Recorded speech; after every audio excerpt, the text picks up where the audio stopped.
Voilà, rebonjour, bonjour à tous. Je vous retrouve pour la suite et la fin de la présentation de mes oracles pour le printemps. Voilà, printemps, début été pour certains.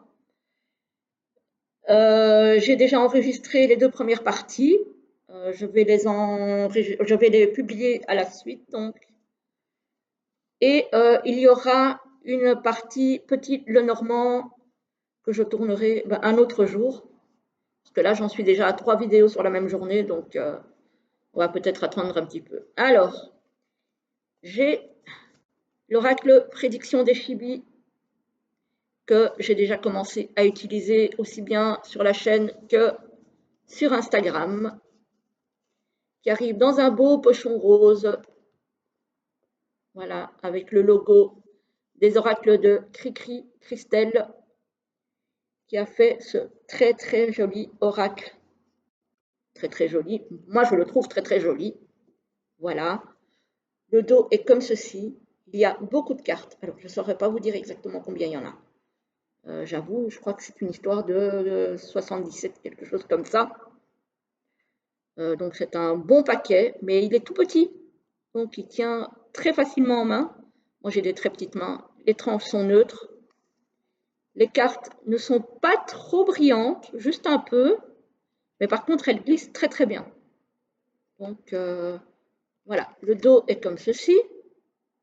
Donc, c'est un oracle sur les chibis, ces petites poupées, créatures toutes mignonnes. Voilà. On a donc les signes du zodiaque. Voilà. Attendez 2 petites secondes, j'arrive.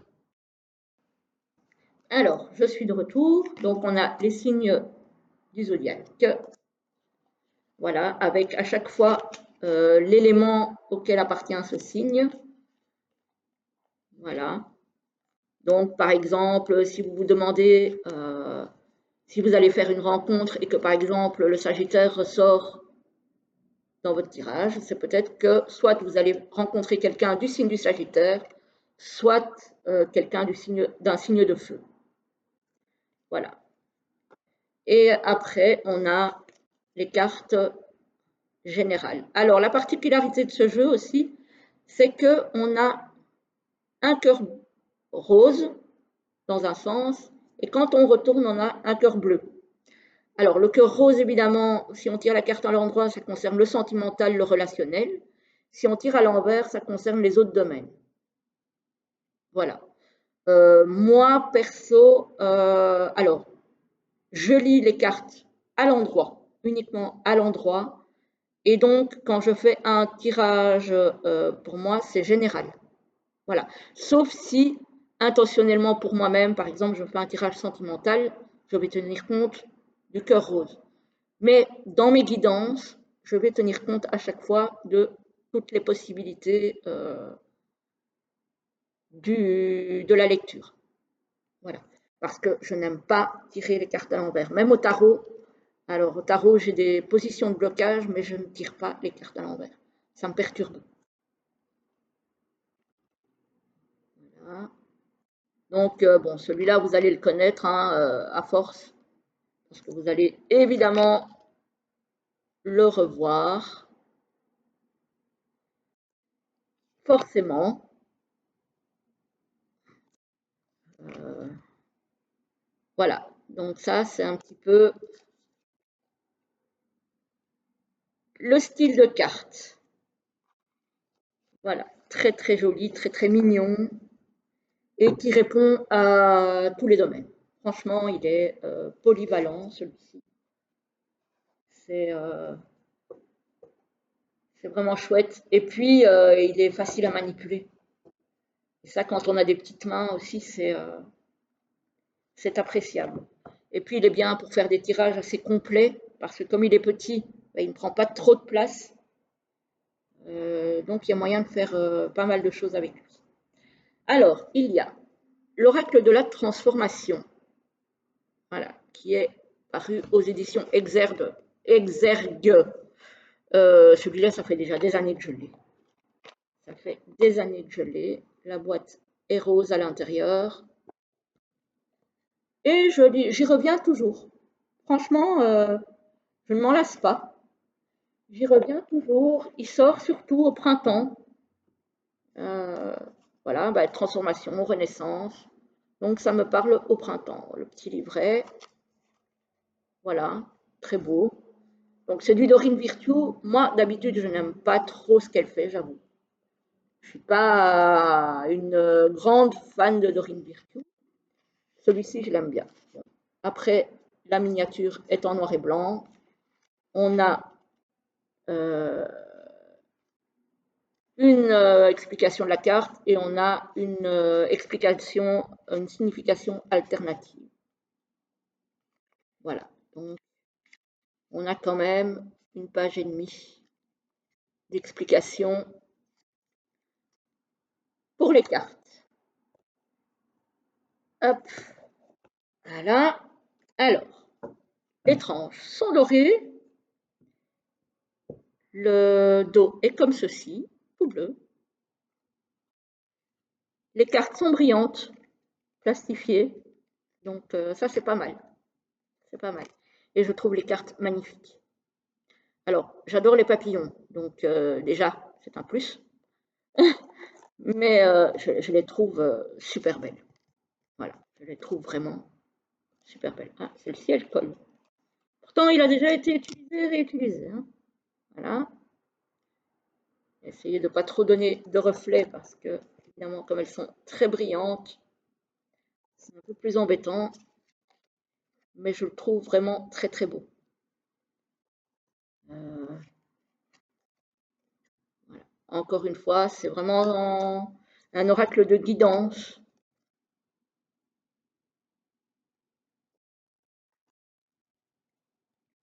Ah, ici aussi, ça colle un petit peu.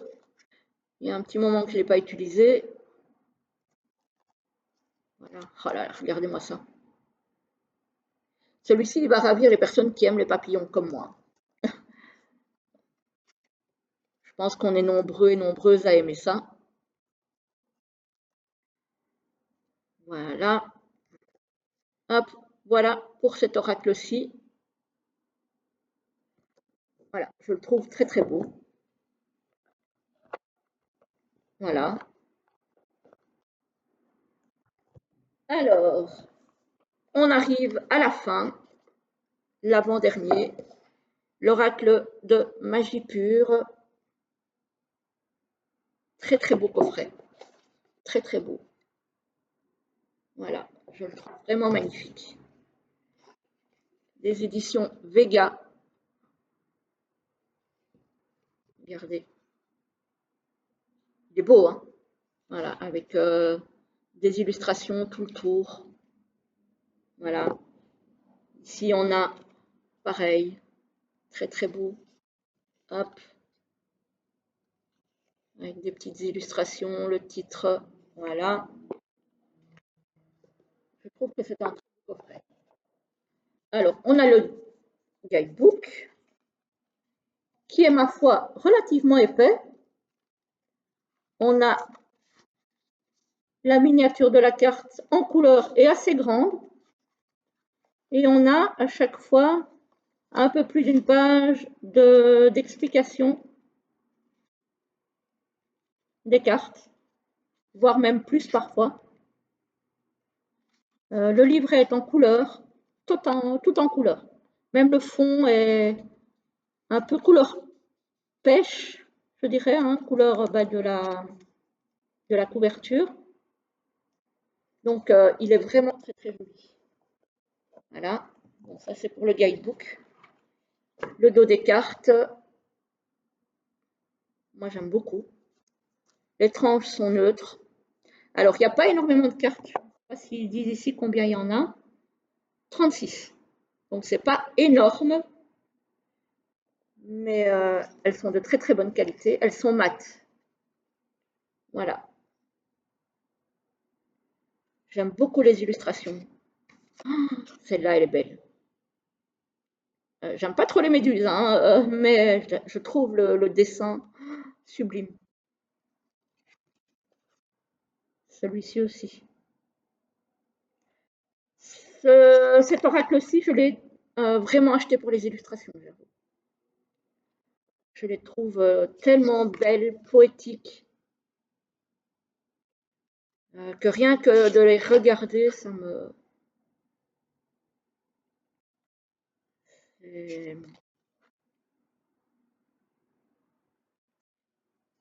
très connecté à la terre aussi.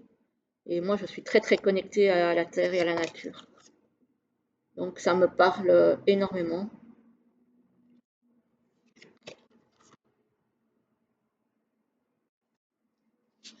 Voilà.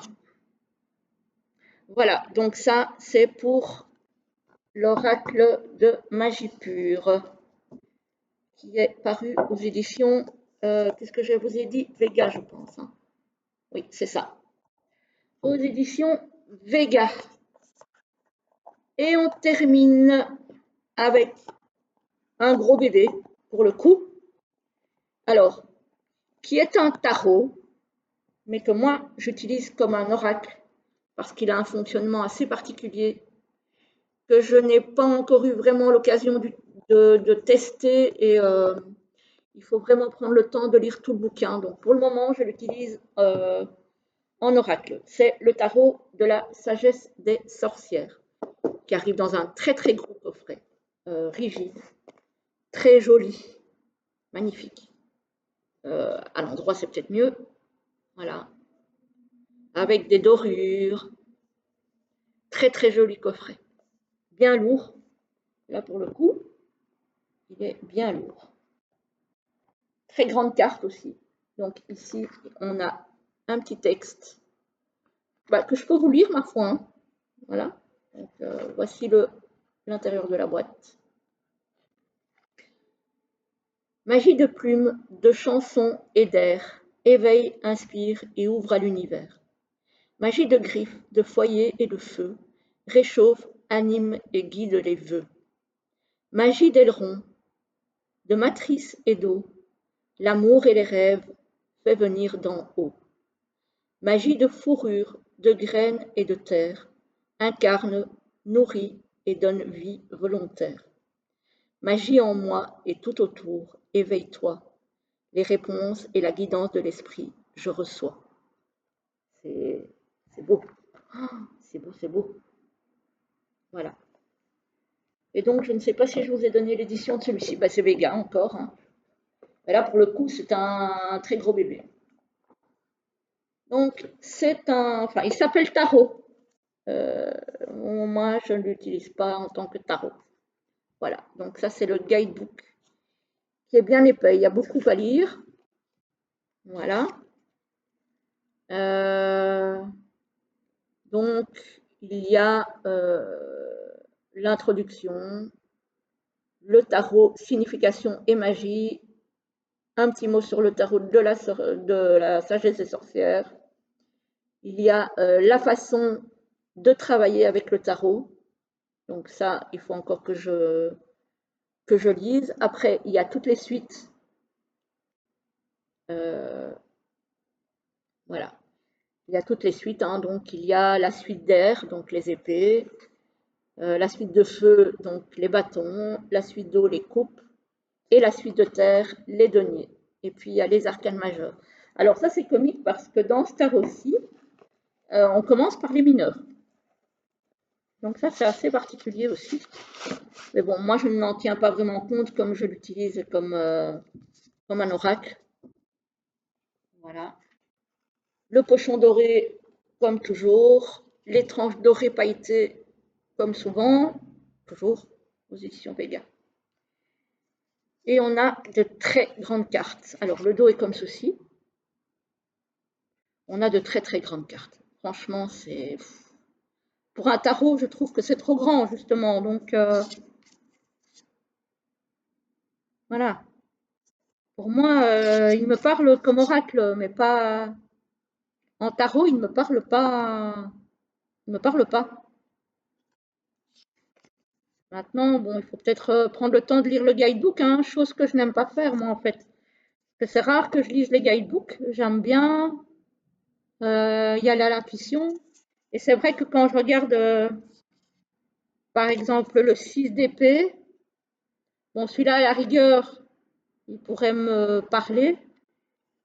Mais ici, par exemple, le 7 d'épée, moi, ça ne me parle pas plus que ça en 7 d'épée, quoi. Voilà, pour ceux qui connaissent un peu le tarot. Euh, le 8 d'épée, pareil, hein. Ça me... Voilà. Donc, c'est pas... Donc ici, on a les cartes de cours. Voilà, de la suite des épées. Alors, je vais vous montrer quelques cartes de l'élément feu, donc des bâtons. Voilà. L'as de feu, ouais, mais oui, mais non en fait. Le 3 de bâton, ça me parle pas de 3 de bâton là. Mais voilà, c'est comme j'ai dit, il faut vraiment l'utiliser avec le guidebook, je pense, celui-ci. Voilà, on a donc les cartes de cours, on a les cartes, les coupes, donc la suite de l'eau.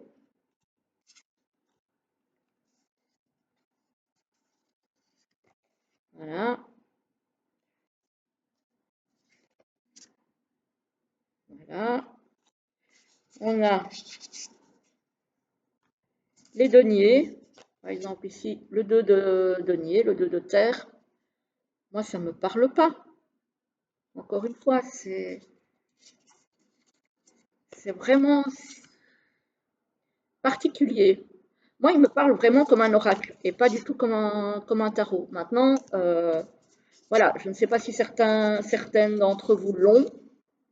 Ça serait intéressant d'échanger sur... ici, on a les arcanes majeurs. Ça serait intéressant d'échanger votre point de vue en commentaire si vous l'avez. Voilà. Voilà. En 6, on a le labyrinthe. Celles-ci, elles ont été renommées. Le 7, on a l'ancêtre. Voilà. Les arcanes majeurs, déjà, ont été totalement renommés, ce qui, moi, me perturbe aussi. Bon, après,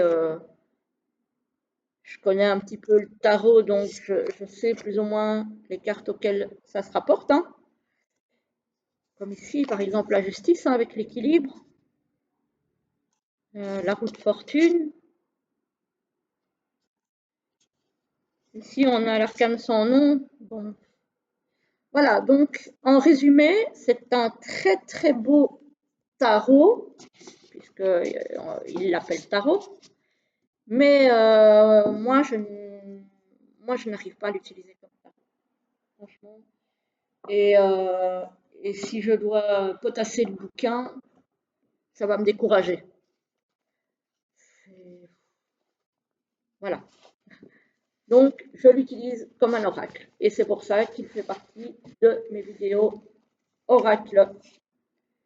Voilà. Et j'ai terminé par lui parce qu'effectivement, c'est un jeu particulier. Et donc, j'ai préféré le garder pour la fin. Voilà, voilà. Et voilà qui se termine donc cette série sur les oracles.